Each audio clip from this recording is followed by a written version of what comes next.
Welcome to JPVS channel. நம்ம video போட்டு ரொம்ப நாள் ஆச்சு. அதால இன்னைக்கு ஸ்பெஷலாக வடகறி தான் நம்ம எப்படி செய்கிறதுன்னு பார்க்க போகிறோம். கடலை பருப்பு 1/4 கிலோ எடுத்து 1 ஹவர் தண்ணியில் ஊற வச்சு மிக்சியில் போட்டு அரைச்சாச்சு.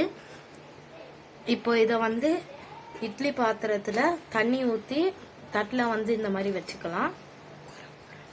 இதை நம்ம கொர கொரன்னு லைட்டாக வைக்கணும். இட்லி பாத்திரத்தை நம்ம மூடி ஸ்டவ் ஆன் பண்ணி ஃபுல் ஃப்ளேமில் வச்சுக்கலாம். இப்போ இது வெந்துச்சான்னு எப்படி பார்க்கணுன்னா, இந்த தட்டு லைட்டாக உங்களுக்கு இப்படி தூக்கம் ஆவியும் வரும். அப்போ நீங்கள் ஆஃப் பண்ணிடலாம் ஸ்டவ்வை. ஸோ காய்ஸ், இப்போ 25 மினிட்ஸ் ஆயிருக்கு.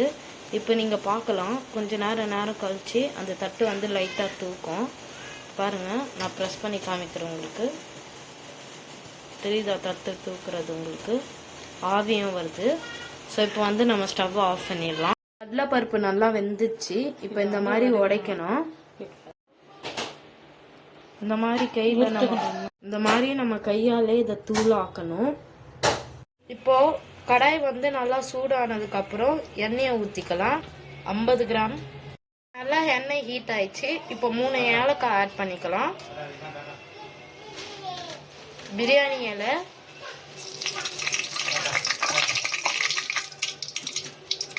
இப்போ பட்டை, ஜாதி பத்திரி, அன்னாச்சி பூ ஆட் பண்ணிக்கலாம். கிராம்பு ஆட் பண்ணிக்கலாம். கடுகு உளுத்த பருப்பு இப்போ ஆட் பண்ணிக்கலாம். சோம்பு ஆட் பண்ணிக்கலாம்.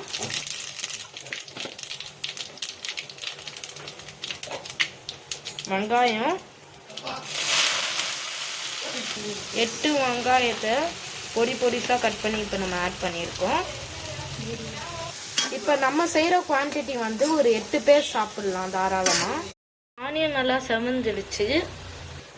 இப்போ காஞ்ச மிளகா ஆட் பண்ணிக்கலாம்.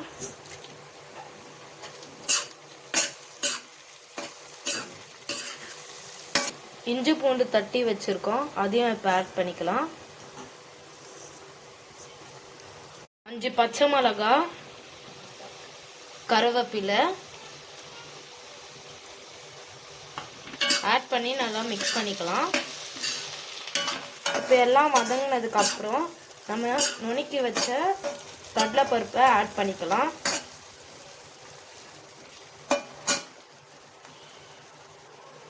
இப்போ மிக்ஸ் பண்ணிக்கலாம் நல்லா.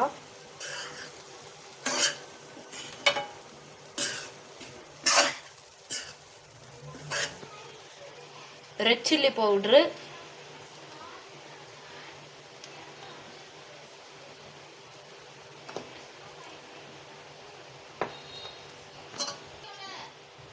மஞ்சத்தூள், தனியாத்தூள், கரம் மசாலா. இப்போ நல்லா மிக்ஸ் பண்ணிட்டு லோ ஃப்ளேமில் வச்சு சால்ட் ஆட் பண்ணிக்கலாம். 2 ஸ்பூன் உப்பு போட்டுக்கலாம். உங்களுக்கு வடகறி தண்ணியா வேணும்னா 3/4 லிட்டர் தண்ணி ஊத்துங்க. இல்ல கொஞ்சம் கத்தியா வேணும்னா 1/2 லிட்டர் தண்ணி ஊத்துங்க.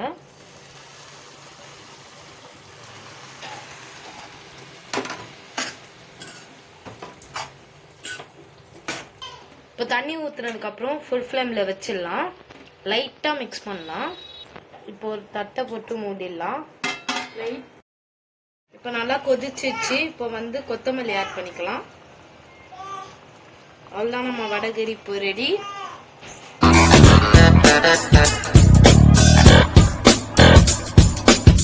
இப்போ நம்மளோட டேஸ்டி வடகறியை டேஸ்ட் பண்ணுற டைம். வடகறியை இப்போ நம்ம பூரியோட சாப்பிட போகிறோம். டேஸ்ட் எப்படி இருக்குன்னு சாப்பிட்டு சொல்கிறோம் உங்களுக்கு.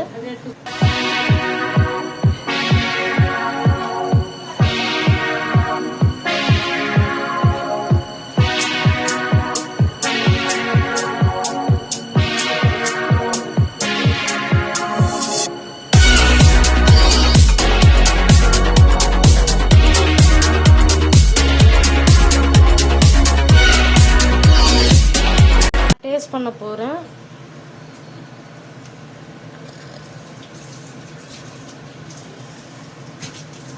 நான் டேஸ்ட் பண்ண போறேன்.